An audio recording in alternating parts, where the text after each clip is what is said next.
What are my favourite things in April? If you want to find out, continue watching this video. I will speak about the things I've listened to, I will speak about the things I have read, I will speak about the things I have done. And yeah, let's go. So, the first thing, number one, my favourite book of the month. I read 3 books this month.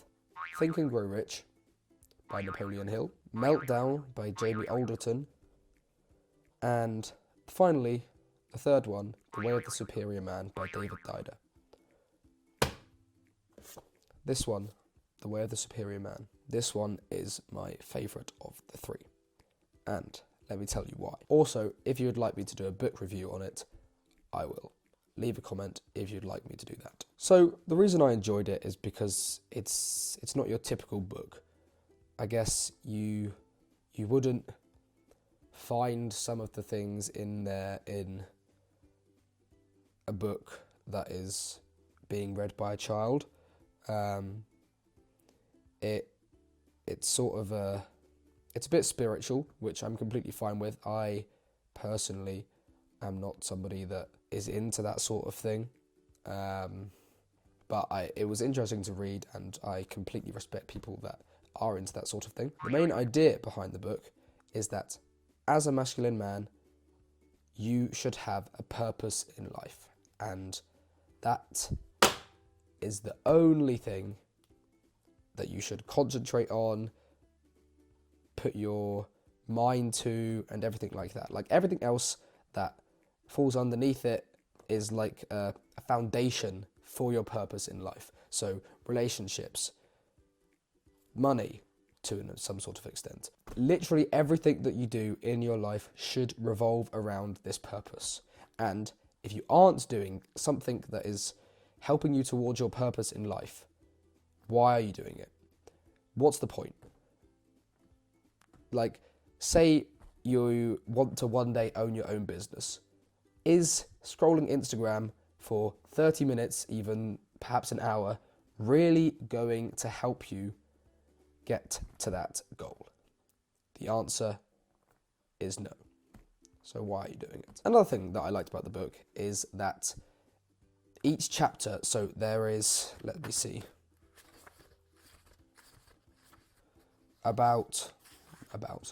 there is 51 chapters in the book, but the book, as you can see, is relatively thin. So that's one thing I liked, is that each chapter is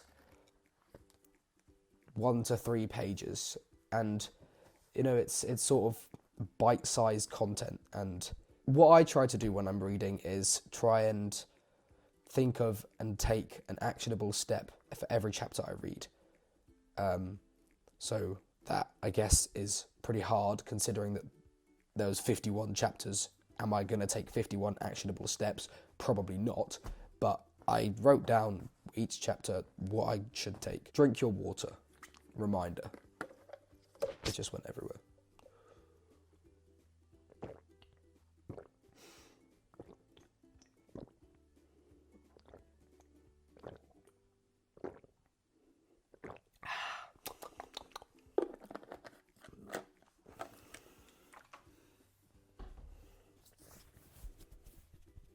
So yeah, that was the first thing I enjoyed this month. This book. Great book. I recommend it. Even if you're a woman, and the idea is, obviously, I've said, is based behind a masculine man and a feminine woman. If you're a woman and you're a masculine woman, also completely fine. Read this. I recommend it. Great book. Thanks, David. I don't know him on a personal basis, but thanks, David. Another thing that I've thoroughly enjoyed this month is a podcast, and this, I have touched upon this in previous videos. Perhaps. I've touched upon this in previous video. It is how to improve productivity and enhance focus, or it's How to Enhance Focus and Improve Productivity by Andrew Huberman and Cal Newport. It is a long watch, roughly 2 hours, 30 minutes or so, maybe a bit longer, perhaps reaching 3 hours. But wow, it's great. I loved it. I think that the best way, in my opinion, to listen to a podcast is sat at your desk with a pen and paper in front of you. However, I understand that people don't have much time in their day to set out to do that for maybe an hour or so. So listening to it in your car, while you're at the gym, while you're taking a walk, also fine. Because, yeah, I mean, you'll get loads from it. It's packed full of information. Cal Newport is a great author. I actually am in the process of reading one of his books called Deep Work, which I think is his most famous book. And yeah, that's a great book. He's a great author. On my reading list, there's actually plenty more books of his that I plan on reading. I think that is just a portrayal of how much I think that he has to say. I think what he says, how he says it, how he comes across in the podcast as well. It's great. I think the main sort of thing that you can get from the podcast is to delete social media. And I still use Instagram, and I think that it's not necessary for me to use Instagram, but it's Instagram is a great resource. I do have my phone on grayscale, so I don't get lured in by all the I just shook everything. Lured in by all the vibrant colours and everything like that. So I think if you are to use social media, you should use it sparingly. You should not multitask while using social media. So if you're going to go on social media, which I don't recommend really, I don't spend much time on social media. I have a time limit on Instagram of 15 minutes per day. I think that you should not use it to consume, but use it to create. And that is something that I've done in the last couple of years and changed it, because during COVID, for example, I was spending way too much time on social media. And I mean, that was when TikTok was massive, and I'm not saying it's not massive anymore, but with TikTok, for example, you can create on TikTok as well, but Instagram is a lot better than TikTok, because there is short form content on Instagram, but TikTok is just an absolute haven for short form content. And you could sit on your phone. This is what I remember from COVID. I just sat on my phone, look at my watch, say it's 10 a.m. Sat on my phone, scrolling a bit, and then I look at my watch again. Oh, it's 12 p.m. I've just been sat there for 2 hours doing absolutely nothing, just consistently getting more dopamine from scrolling to the next video and to the next video. And did I actually learn anything in that 2 hours? No. If I had read a book for those 2 hours, would I have learned something? Yes, 100%. So, because with a book, you think more. With TikTok and short form content, YouTube Shorts, Instagram Reels, all of that bollocks, all that rubbish, it's not good for you. And I think this generation, about like my age and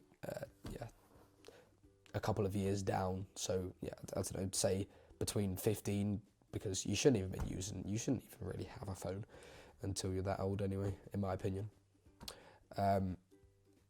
15 to early 20s, so many people of that age range are just infested with TikTok, with short form content. And I really think that you should take time to step back and sort of look at yourself from outside and really think, is this actually helping me? Am I going to sit on my deathbed and regret this, sitting on TikTok for 2 hours? 1,000% you are. You're not going to be sat on your deathbed thinking, I really wish I had sat on TikTok. I really wish I hadn't read that book. You will love to be sat on your deathbed and thinking, I wanted to experience life more. Anyway, I sort of went a bit off topic there. The podcast, great listen. I do like to listen to Andrew Huberman's podcasts. He is a great connoter of his thoughts, and he's obviously well respected in his industry as well. I think that his podcast, not specifically the one he did with Cal Newport, but all of his podcasts, his podcast channel, if you want to get into listening to podcasts, if you don't already, then I really recommend you do it. Number 3, a YouTube channel that I recommend this month. I am not forever grateful. I am very grateful for Ali Abdaal. I did in the last 2 years or so watch plenty of YouTube. I am not happy, I suppose, with how much YouTube I've watched. I could have been doing more things, and I regret it now. But Ali Abdaal's channel is brilliant. He's already rather large on YouTube, roughly 5 to 6 million subscribers at the time of filming this, so he needs no introduction. I'm sure plenty of you, if not all of you, have heard of him. If you haven't, he just basically gives productivity tips, and he's sort of become more of a entrepreneur-based channel in the last year or so. But yeah, all of his videos are great. Funnily enough, he is actually the reason that I started this YouTube channel.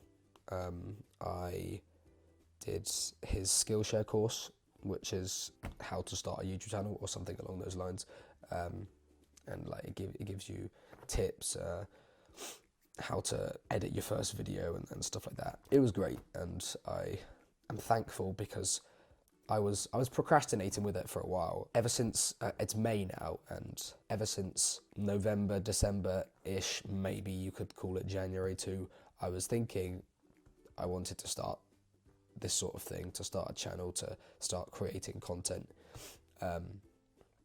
But I sort of procrastinated because I didn't think that I was experienced enough, knowledgeable enough to share information. Everyone gets something from anyone, really, and if you just sit down and talk to a camera and somebody watches the video, then you're gonna give them something. So yeah, this Skillshare course was great. It taught me that you just have to dive in and get started, because otherwise you're just never going to start. And that is actually fully encapsulated by a favourite quote of mine, which is, "The secret of getting ahead is getting started," by Mark Twain. And funnily enough, this was one of the quotes in my newsletter, which I send out every Monday morning for a bit of motivation to start the week. And if you would like to subscribe to that, then the link is in the description. Another thing that I thoroughly enjoy about Ali Abdaal and his YouTube channel is the fact that he gives study tips as well. So I'm currently at university, have been doing pretty well in my exams recently because of the tips that I use from him. And one of my favourite ones is the retrospective timetable that he uses rather than the prospective. The idea behind it is that you study backwards rather than forwards, and I will leave a link of this video in the description if you would like to check it out, because it's given me a lot of worth. And funnily enough, this is the first video that I'm going to edit with his Skillshare course on Final Cut Pro. My last few videos I've edited with iMovie. I think that me editing now with Final Cut Pro, well, this is obviously before editing, but after I've edited, if you can see a difference between this video and previous videos, then I'm sure that the Skillshare course would have been worth it. Great YouTube channel. I thoroughly recommend it. Great tips. The fourth and final monthly favourite is a song. I'm not an avid music listener, but I do listen to music when I'm in the gym. The song that I've enjoyed this month is Somewhere Only We Know by Keane. Gives a sense of nostalgia for me, because in 2013, if you're British, you will understand. You may have heard it. and it was the John Lewis Christmas advert, and the soundtrack behind it was Somewhere Only We Know, but it was a cover by Lily Allen. I picture myself all those, blimey, 11 years ago, and I think that sort of gives it an extra juice. I don't know if that's the correct word to use in this situation, but it gives it an extra juice to when I'm listening to it. I think it's a great song. It's obviously quite sad, but I prefer the original now. I've listened to it a lot more because at first I quite liked the Lily Allen one, but yeah, the original is always better. I like the original. That's it. That's my monthly favourites of April. If you like this video, well, good for you, because I do plan on doing these once a month. Obviously, I can't do it more than once a month. That was April monthly favourites 2024. If you like this video, please take the time to check out my previous video, which is up here. If you liked it and would like to watch more videos like this, subscribe down here. Leave a like if you would want to. You don't have to. I'm not forcing you, but you can if you'd like. Pun intended. And remember, there's always room for improvement.